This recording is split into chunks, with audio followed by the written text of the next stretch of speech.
नमस्कार, मैं हूं महेश पलावत। आप देख रहे हैं स्काई मेट वेदर। आज हम बात करेंगे कि मानसून किस तरह से दस्तक देता है, किस तारीख को दस्तक देता है भारत में और किस तरह से पूरे भारत को कवर करता है। ये जो इस साल से यानी पिछले साल से 2020 से मौसम विभाग ने जो ऑनसेट डेट हैं और आगे किस तरह से बढ़ता है उनमें तब्दीली लाए हैं। ये जो नॉर्मल है यानी कि 1961 से लेकर के 2019 के बीच में किस तरह से मानसून का एवरेज था उस हिसाब से इसको चेंज किया है।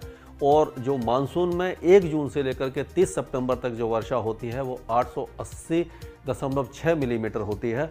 और तो देखते हैं कि किस तरह मानसून दस्तक देता है और किस तरह आगे बढ़ता है। तो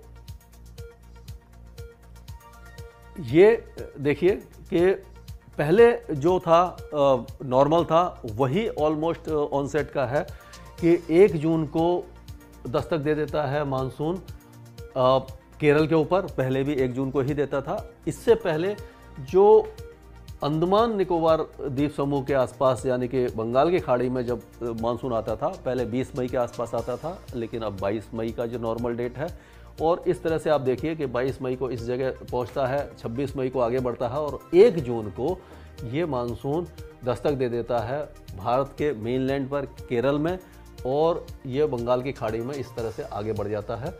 और 5 जून होते होते ये तमिलनाडु के पूरे तमिलनाडु को कवर कर लेता है, केरल को कवर कर लेता है और कर्नाटका के काफ़ी हिस्सों को यानी गोवा तक पहुंच जाता है और आंध्र प्रदेश के कुछ हिस्सों को कवर करते हुए यानी रायलसीमा को कवर करते हुए ये पूर्वोत्तर राज्यों को भी कवर कर लेता है। ये नॉर्मल डेट है यानी कि ये आमतौर पर ये डेट होनी चाहिए।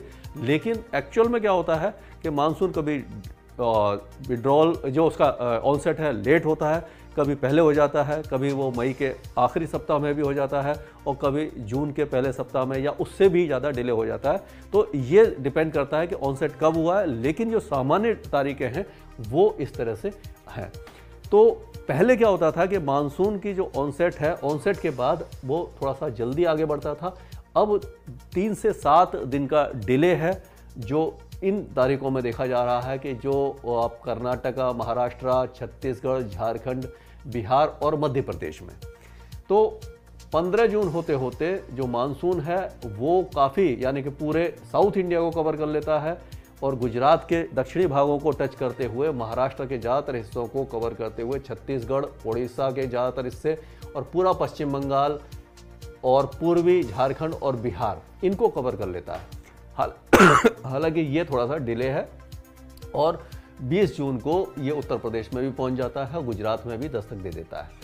और 1 जुलाई को यानी कि दिल्ली एनसीआर को ये जून के एंड में कवर करता है और 1 जुलाई में ज़्यादातर भारत के हिस्से को कवर कर लेता है, गुजरात और मध्य प्रदेश, पूर्वी राजस्थान, दिल्ली एनसीआर, पूरा उत्तर प्रदेश, हरियाणा, पंजाब और जो हिमालयी क्षेत्र है इन सबको कवर कर लेता है। और 8 जुलाई होते होते ये पूरे भारत को पर पहुंच जाता है। हालांकि पहले क्या होता था कि जो यानी कि शुरुआती दौर में तो थोड़ा सा पीछे चल रहा है ये जो पुरानी डेट थी उनसे, लेकिन जब कवर करता है तो 8 जुलाई को पूरे हिस्से को कवर कर लेता है, जबकि पहले जो नॉर्मल डेट थी वो 15 जुलाई थी यानी 15 जुलाई में पूरे भारत को कवर करता था।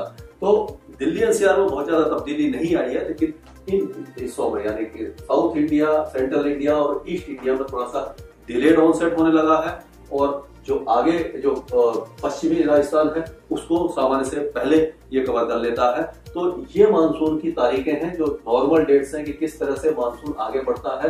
तो 1 जून को इस बार भी हमें उम्मीद है कि मानसून लगभग समय पर दस्तक देगा, लेकिन इसके बारे में हम अपडेट देते रहेंगे। और इस समय जो स्काईमेट ने मानसून का फोरकास्ट किया है 2021 के लिए 1 जून से 30 सितंबर के बीच जो नॉर्मल एलपीए है, एलपी का मतलब होता है लॉन्ग पीरियड एवरेज, जो हमने बताया है कि 1961 से लेकर के जो पिछले 50 सालों का है यानी कि लॉन्ग पीरियड एवरेज पिछले 50 सालों का जो एवरेज है वो 880.6 मिलीमीटर है। और इसका जो फोरकास्ट इस बार किया गया है वो 103% है यानी लॉन्ग पीरियड एवरेज का, जो 907 मिलीमीटर के आसपास होता है।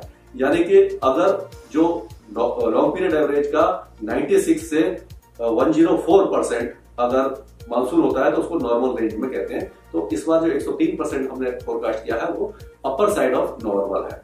अगर मानसून 105 से 110% जाता है तो उसको अबव नॉर्मल कहते हैं, और 102 10% से भी ऊपर होता है तो उसको एक्सेस कहते हैं। और इसी तरह से अगर वो कम होता है मानसून, यानी कि -110 से लेकर के और जो 95% होता है तो उसको बिलो नॉर्मल कहते हैं, और -110% से भी और नीचे चला जाता है तो उसको सूखा कहते हैं। तो सूखे की स्थिति इस बार बिल्कुल भी नहीं नजर आ रही है। जो स्काईमेट का पूर्वानुमान है इसमें नॉर्मल या अबव नॉर्मल रहने के चांस ज्यादा दिखाई दे रहे हैं। और जिस तरह से जब आगे आगे फोरकास्ट आएगा और किस तरह से ऑनसेट होगा इसको हम आपको अगले वीडियो से बताते रहेंगे। स्काईमेट वेदर में अभी के लिए इतना ही।